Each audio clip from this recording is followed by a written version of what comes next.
কবিতাৰ শিৰোনাম নাৰী তুমি অনন্যা। ৰচনা জয়ন্ত বৰা। আবৃত্তি হেমন্ত উজা কলিতা। লাই হালে জালে ফুল চন্দন তুলসী, ভৰিল নে নভৰিল ৰাধা তোমাৰ কলচী। বিদায় দিয়া, বিদায় বিদায় মৰমৰে মা, বিদায় দিয়া বুকুৰে পিতাই, বিদায় দিয়া চেনেহৰে ভাই। আজিৰ পৰা তোমালোকৰ সৈতে বান্ধোন ছিঙি যায়।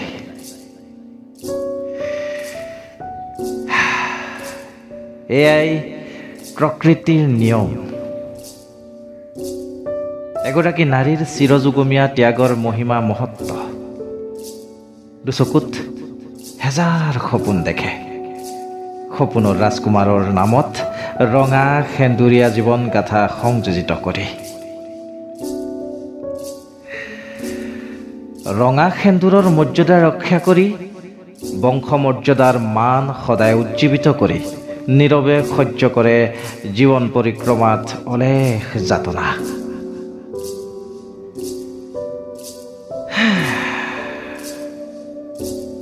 বিষাদৰ হুমুনিয়াহত ডুবি থাকিও হাঁহিৰে ঢাকি ৰাখে সংসাৰৰ সমস্ত দুখ বেদনা।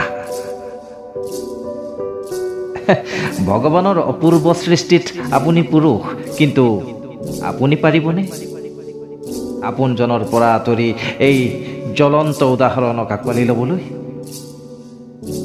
পাৰিবানে হে পুৰুষ জাতি, মৌনতাৰ লগত সহাৱস্থান কৰি নীৰৱে জীৱনৰ সুখ দুখৰ বাস্তৱতা সহ্য কৰি, নিজে জ্বলি পুৰি ছাই হৈ ভুৱন ভুলোৱা হাঁহিৰে জীৱন নাটৰ সফল অভিনেতা হ'বলৈ, হুমুনিয়াহৰ ডাৱৰৰ আঁৰত লুকাই সুখী হোৱাৰ অভিনয় কৰিবলৈ?